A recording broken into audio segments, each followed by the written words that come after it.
Bahaye ikaze mu kiganiro cyacu cy'uyu munsi. Nizere ko mumeze neza aho muri hose, nizere ko imirimo kugenda neza haba mu buzima bwanyu busanzwe, ndetse n'aho muri hose nizere ko imirimo kugenda neza haba mu mirimo yanyu ya buri munsi, cyangwa se hagati yanyu n'abo mwashakanye, cyangwa se hagati y'abakunzi banyu. Nizere ko bishobora kugenda neza. Nguhaye ikaze rero wose channel yacu bwa mbere, ni by'agaciro cyane kandi ndagushimiye kuba ubitekereje. Ni ikintu cy'ingenzi cyane kandi turagukunda cyane kandi tuguhaye ikaze. Uzagaruka kandi ukomeze ugaruka. Nta kindi rero bisaba, kanda subscribe kugira ngo ibiganiro byose yaducishaho cyangwa se andi ma videos yose yacu azasohoka agahita kugeraho neza nta kibazo. Ni by'agaciro cyane. So rero ku bashuti bacu basanga dukurikirana, ndabakunda cyane kandi namwe mbahaye ikaze cyane mwa kino kiganiro, kandi biradushimisha cyane iyo mukanze like cyangwa se comment ndetse na share mushaka kugeza iyi video ku zindi zanyu zazi mu yandi ma group cyangwa se ku yandi social medias. So rero ngaho kuri comment ni by'agaciro cyane ko turabikunda cyane. Mugiye nkunda umuntu unyandikira comment akambwira ati njye nayibonye gutya na gutya, nshaka gusobanukirwa iki ngiki cyangwa se kibavuze sinagisobanukiwe. Njye ndabikunda cyane kuko burya bituma mvuga ati uyu muntu arankurikirana, uyu muntu amenya areba video yanjye agatekereza ati si kino kintu ko nacyumvishe, kandi akaba yumva ari proud yo kuvuga ati reka mbaze mbimenye. Uko burya iyo barije n'abantu benshi cyane, kandi nanjye buryo unyohereje kuko ati cyebera si cyo kingana nayo kuzakigeraho nyuma, aho ndatenkigeraho kugira mbashe kugusubiza. Ntago ushaka kumaza ikintu ngo ntinde kugusubiza, ahubwo mpita ngusubiza kugira ngo uzakomeze n'undi maze n'ibindi bibazo, kuko burya ntago bijya bibura. Hari ndisho umuntu atabasobanukira ariko ugenda usobanukirwa, kandi nziza ko nzanya dushaka kubigukorera. Rero iyo wanditse comment bibanshimisha cyane, kandi burya n'umuntu utinya kwandika comment avuga ati haze izina ryanjye bitewe na email ubukoresha, ntago wakwiye kugira icyo kintu. Burya ngewe nsoma comment ariko narwo nita ku izina ry'umuntu, kandi niyo naba nkuzi ntago nshobora kuza gusubiza ngo ati kanaka yambaje kino kibazo ngiye kumusubiza. Oya, ahubwo ngenda ndasubiza muri rusange, kandi mbanzi ko ari benshi bantu wabarije. Rero ntatinze magambo ngiye kugaruka mu kiganiro cy'uyu munsi. Tugiye kuvuga mu by'ukuri, ngiye kugaruka mu mibonano mpuzabitsina, amakosa dukora mu mibonano mpuzabitsina. Nicyo kiganiro nteguye uyu munsi. Mbahaye ikaze rero.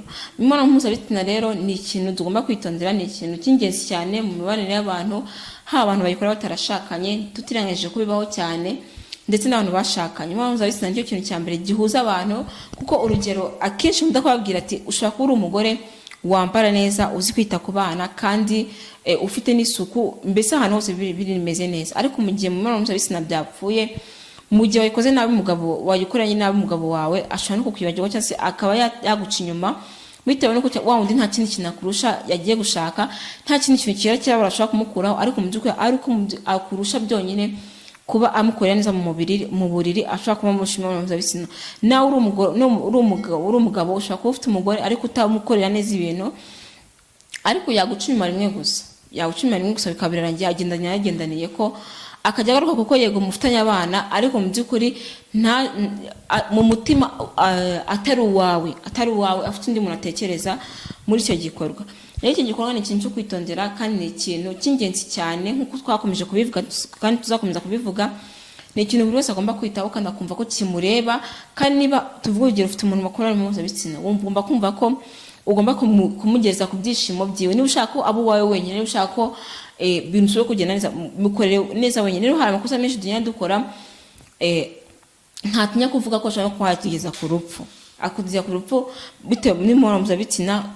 Uburyo ki tugenda tuyikora nabi, tukagenda tujyamo ingaruka nyinshi zigiye zitandukanye, bitewe n'uko tuyikora nabi se tukayikora mu buryo bugiye butandukanye. Rero ngiye kubabwira impamvu mu by'ukuri amakosa cyangwa se ibintu bishobora kuba byadutera no kugera ku ngaruka mbi cyane, kandi tubikuye mu kuba dukora imibonano mpuzabitsina nabi, cyangwa se mu buryo butemewe, cyangwa se mu buryo butarebwa.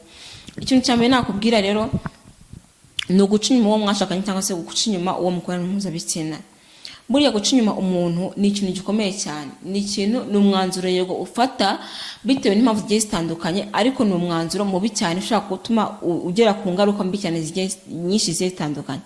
Ahangaha naguha nk'ingaruka yo kuba wakandura indwara nyinshi zigiye zitandukanye zitakira, harimo sida, harimo infection menshi agiye atandukanye, harimo n'ubundi burwayi bwinshi bugiye butandukanye kandi bukomeye cyane. Guca mwashakanye rero cyangwa se guca inyuma uwo mukorana mpuzabitsina ni ikintu kibi cyane, kandi ni ikintu tugomba kwirinda. Rero ahangaha ntago wavuga ngo ese niba muci nyuma kandi mu by'ukuri ukaba utazi impamvu mbikora. Impamvu yari yose ntago ishobora kuba impamvu yo kuba mutagana cyangwa se impamvu yo kuba mutakemura. Nkuko natangiye bikubwira rero, niba yaba abikora nabi cyangwa se niba agukorera imibonano mpuzabitsina nabi, rero ahangaha guca mu mwashakanye nyuma ni ikintu gikomeye cyane kandi ni ikintu cyangiriza umubano wawe hagati y'abo mwashakanye, gisenya ibyishimo mufitanye n'uwo mwashakanye cyangwa se n'uwo mukorana mpuzabitsina, cyangwa se nanone bikaba byatuma utazongera no kwishima. Guca inyuma w'umwashakanye rero bishobora no kugeza ku rupfu mu mpamvu zigiye zitandukanye. Nkuko nakubwiye ngo ushaka gukuramo indwara nyinshi zigiye zitandukanye. So rero birashoboka ko ushaka kurwara izo ndwara ukazanduza uwo nguwo, haba ari wowe bikakugeza ku rupfu mu bintu nawe ubwawe utazi. Ikindi kintu nakubwira rero ni ukugura indaya, abantu bicuruza. Kugura umuntu ucuruza cyangwa se kugura indaya ni ikintu mu by'ukuri gishobora kuba cyakugeza ku rupfu. Ahanini abangaba turabazi ni abantu banakubwira ko bo ubwabo baba bafite ibyuma, akavuga ati ngewe umuntu twamukanye amafaranga kandi kuyanyishyura namwica, ntago yancika. Cyangwa se tugenda tubona n'andi mavideo cyangwa se ahandi hantu hagiye hatandukanye mu buzima bwa buri munsi tugenda tubona abantu bajyanye ibibazo n'abantu bagiye bigurisha, ugasanga mu by'ukuri bumvikanye igiciro cy'amafaranga ariko ntago yakigezeho.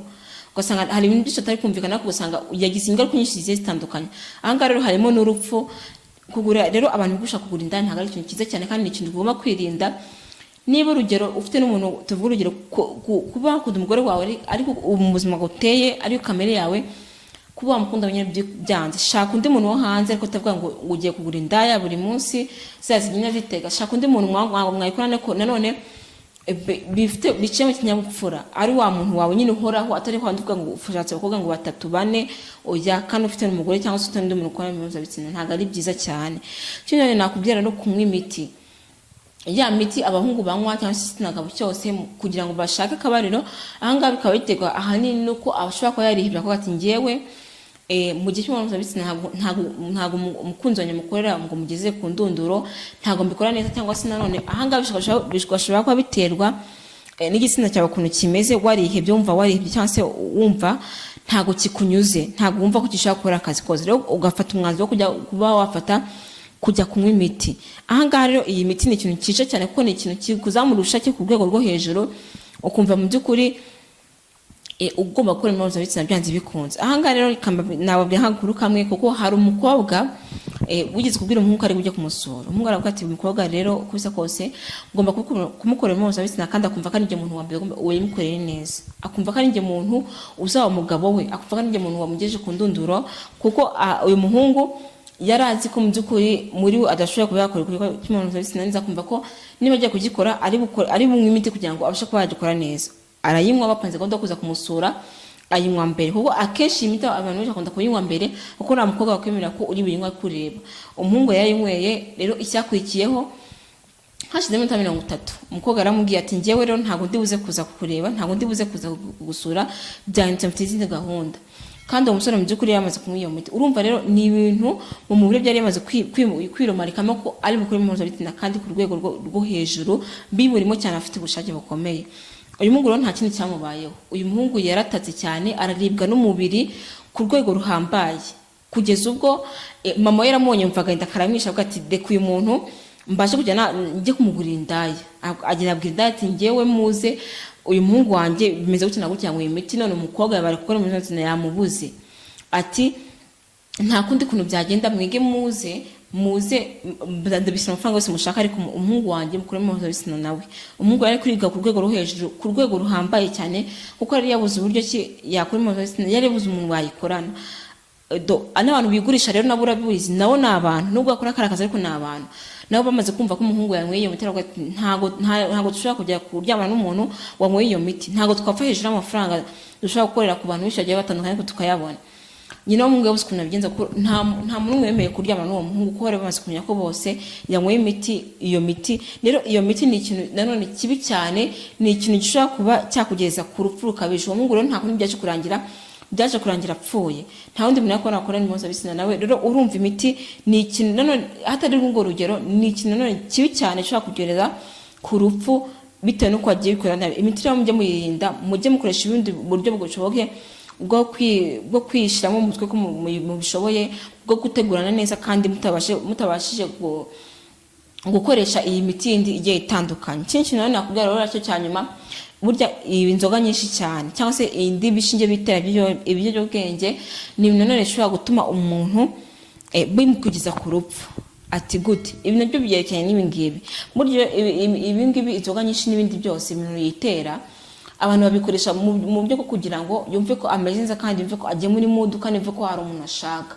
Nabyo rero kwani igihe ushobora kubikoresha nabi ugasanga bikugize ingaruka nyinshi zitandukanye. Rero inzoga nyinshi ahangaha rero nanone umuntu ukoresha bino biyobyabwenge, umuntu ukoresha inzoga nyinshi, umuntu utera ibishinge, ni umuntu mu by'ukuri ushobora kurwara impamvu nyinshi zitandukanye. Mu gihe yanyweye inzoga nyinshi kurenza birengeje urugero, ashobora guhura n'impamvu nyinshi zitandukanye kandi bikashobora ko byamubangamira mu mikorere yiwe myiza mu mibonano mpuzabitsina. Ashobora gufata n'umuntu ku ngufu cyangwa se ibindi bigiye bitandukanye byinshi cyane murabizi. So rero ibi bintu ntabwo ari byiza cyane. Rero ibi bimaze kubwira rero nkwibutsa ko ari ibintu mu by'ukuri amakosa tugenda dukora mu mibonano mpuzabitsina ashobora no kutugeza ku rupfu tutarebye neza, bitewe n'uko tugenda tubikora nabi. Kuko ibintu cyose kiba gifite ingaruka nziza n'ingaruka mbi. N'imibonano mpuzabitsina rero ifite n'ingaruka mbi zishobora no kuba zakugeza ku rupfu. Ndagushimiye cyane wowe wakurikiranye iyi video yacu. Nizere ko niba hari ikibazo ufite comment hasi nk'uko nabanje bikubwira ngitangira, nzi neza ko uri bwandika comment bitewe n'uko wabyumvise cyangwa se icyo utasobanukiwe, kandi ndabakunda cyane. Bye bye. Mwari kumwe nanjye Mpenzi DC, naho utaha.